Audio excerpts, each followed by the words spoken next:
Oi pessoal, tudo bem? Hoje a gente vai estar dando continuidade a nossos vídeos da área de manutenção. Hoje a gente vai falar sobre análise de vibração, né? Especificamente o que é análise de vibração. A gente vai dar sequência aí com outros vídeos também sobre o tema. Mas hoje falar sobre análise de vibração de uma forma geral. Para quem já está familiarizado com a área de manutenção, já é um termo muito comum de ser utilizado, né? Muitas vezes pode ser até um termo que não tenha sido trabalhado, né? Tem muita gente que acaba, poxa, análise de vibração pode ser alguma coisa complexa e tal. Então tem muita gente que até conhece o termo, mas não atua, mesmo sendo da área da mecânica, enfim, a área de manutenção como um todo.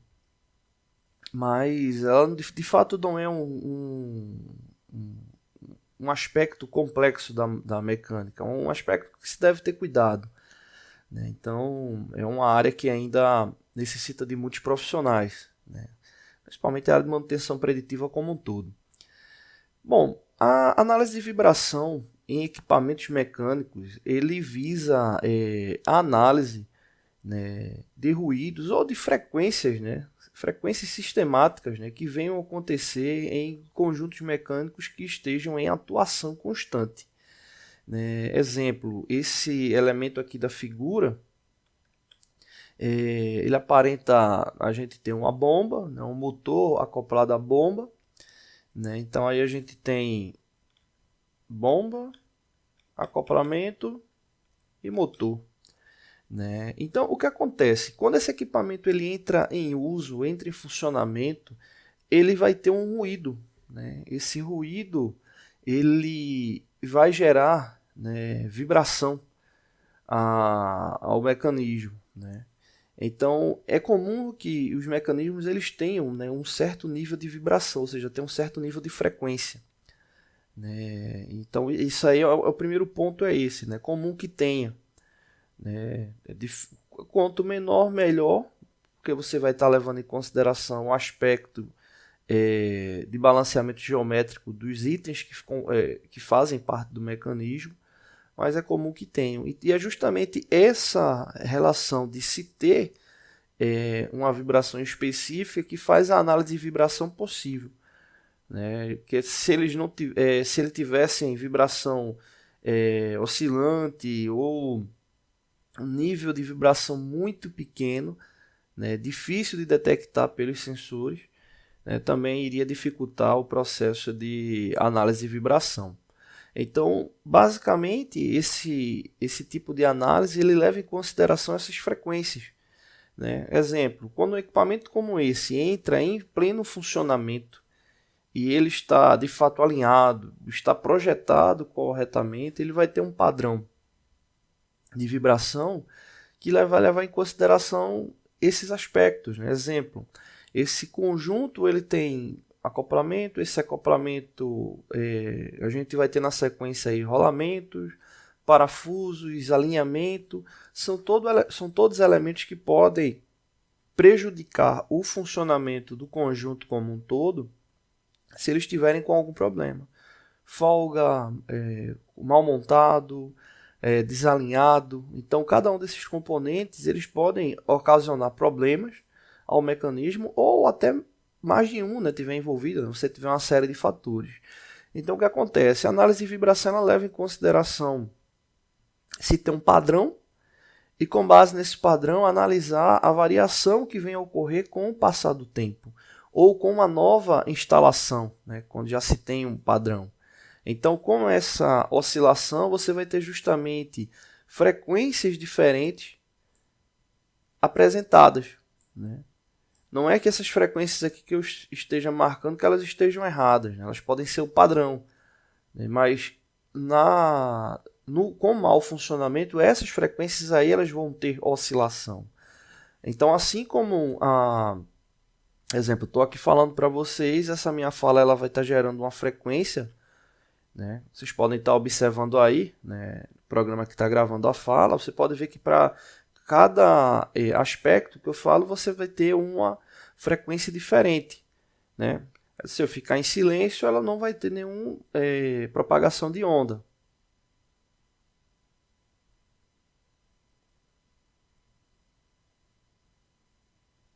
Então pode observar que ficou um certo tempo, né, com essa frequência diferente. Da mesma forma que se eu tiver uma frequência igual, eu vou ter um parâmetro igual. Exemplo, se eu fizer esse som,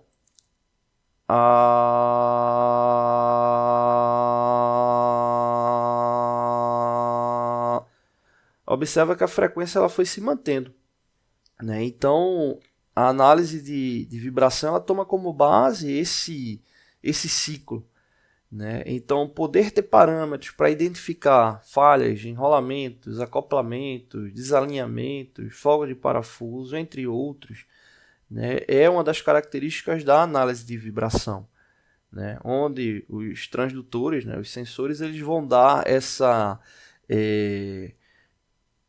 sistema de ondas para a comparação entre os padrões, tá bom? Então, basicamente, se leva em consideração isso aí, né? E fora isso, existe outro aspecto ligado, principalmente à área de engenharia mecânica, que é o projeto, né, da fabricação dos mecanismos e a análise desse balanceamento como um todo.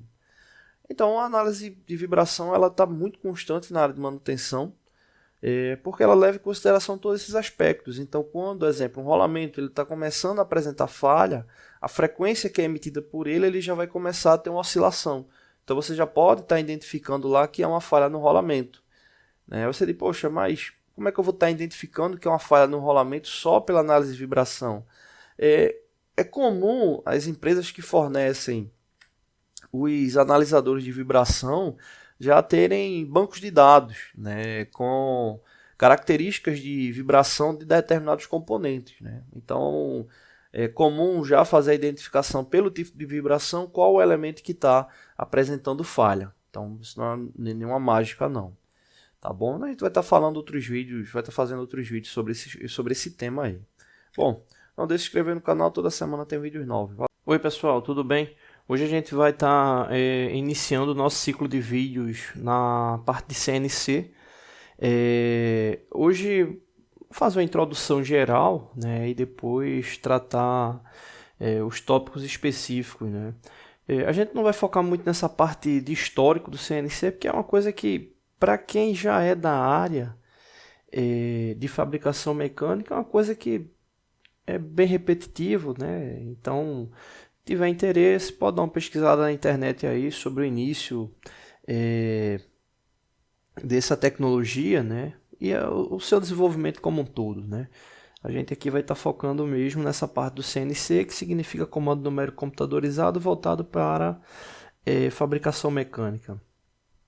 Especificamente parte de torneamento e fresamento CNC. Bom, o primeiro ponto que a gente deve levar em consideração, até para quem vem acompanhando os outros vídeos do nosso canal, referente à parte de ciclos de fabricação, é ficar atento aos processos, né? A gente já apresentou vídeos ligados ao processo de torneamento convencional, vídeos ligados à parte do processo de fresamento, né? Então todos esses processos eles levam em consideração ciclos de fabricação onde a operação manual é fundamental para o ciclo final do processo, né? Na verdade, não é nem que seja fundamental, é necessário para que ocorra, né? Então, não tem uma outra alternativa. Você pode até automatizar algumas etapas do processo, mas, como um todo, o operador ele vai ser a base definitiva para a execução do processo. Aí você pergunta, tá, ok.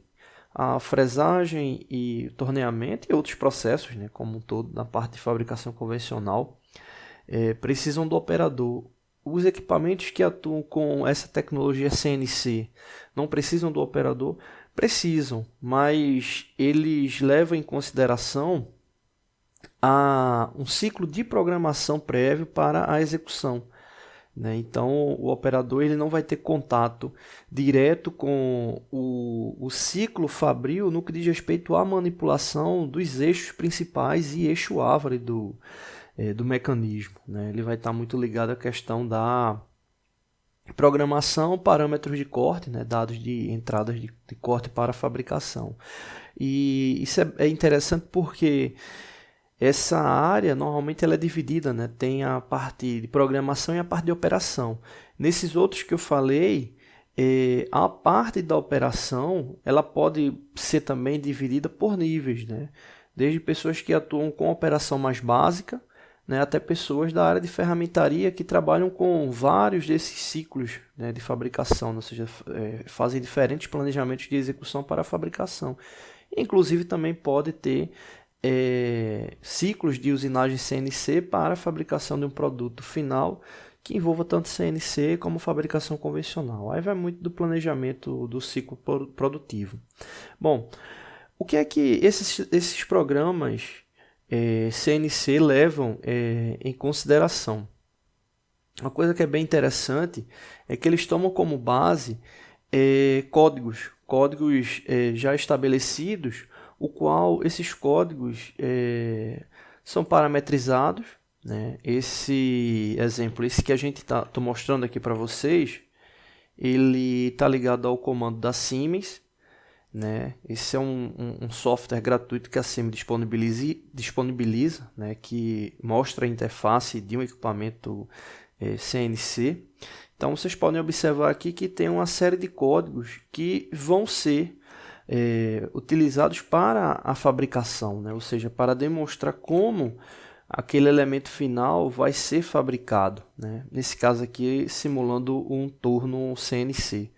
Né? Então, para que esse processo ele venha a ser fabricado, né, esses códigos eles vão definir justamente os movimentos que as ferramentas vão executar e também os parâmetros, né, que vão ser necessários para essa fabricação, além de seleção de ferramentas e outros elementos. Então a gente vai estar vendo todas essas etapas, né, aí que sejam necessárias para esse tipo de operação. Né? Então esses códigos eles apresentam essa particularidade, né, que é justamente a manter o ciclo de fabricação. Vocês podem estar observando aqui, está mostrando esse elemento aqui, né, representando a ferramenta. Ele está justamente executando um ciclo, e esse ciclo leva em consideração justamente o processo, né, de fabricação do mesmo. Vou adiantar aqui, aumentar a velocidade. Então o que é que ele apresentou? Ele apresentou um perfil simples, né? Aqui no torno, normalmente a simulação ela leva em consideração um perfil espelhado, já que é um processo que trabalha apenas com dois eixos. Nessa parte dos eixos aí a gente vai falar bastante sobre isso, né? Então essa parte ela leva em consideração esse perfil espelhado, né? Então só fazer o esboço aqui do que seria o contorno da peça, né? Então a ferramenta ela vai estar descrevendo todo esse ciclo aqui para poder fabricar mesmo, né? Então é algo. Então a gente tem essa etapa, né, que mostra justamente esse tipo de simulação, e a gente vai estar vendo justamente cada um desses pontos, né? Como é que ocorre esse ciclo de fabricação, levando em consideração o deslocamento das ferramentas, né? Ou seja, como é que ocorre essa execução, como é que é feito a programação, os códigos que são executados, né? Então, assim como os vídeos da parte de desenho, com certeza isso daí serão muitas aulas para poder a gente ter uma boa base, tá bom? Então não deixe de se inscrever no canal, toda semana tem vídeos novos.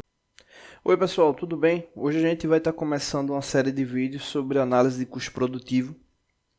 A gente vai fazer um estudo de caso referente a um ciclo de fabricação ligado ao torneamento, né? Então,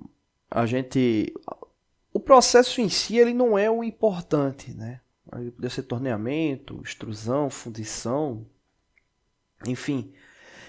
A gente vai fazer, né, um estudo de caso que vai levar em consideração toda a dinâmica para se chegar à consideração do custo efetivo para um determinado processo, né?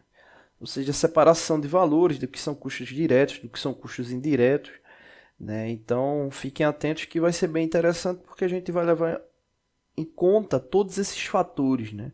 Ou seja, levando em consideração a produção primária, como é que a gente vai analisar custo da matéria-prima, custo das ferramentas, custo da energia elétrica, o custo do operador, né, quem vai estar lá executando, né, o que leva em consideração, exemplo, se eu estou fabricando um determinado processo, será que o custo do local, custo do prédio, galpão, ele entra no processo, o custo do equipamento entra no processo, como é a logística de distribuição, a parte de controle de qualidade, parte de RH, como isso aí entra de custo, né, para esse processo, né? Então a gente vai fazer toda essa análise, vai ser uma série bem longa, mas a gente vai levar em consideração cada aspecto desse aí para poder mensurar, né? Como é que a gente consegue destrinchar essa questão do custo, tá bom? Não deixe de se inscrever no canal, toda semana tem vídeos novos. Valeu!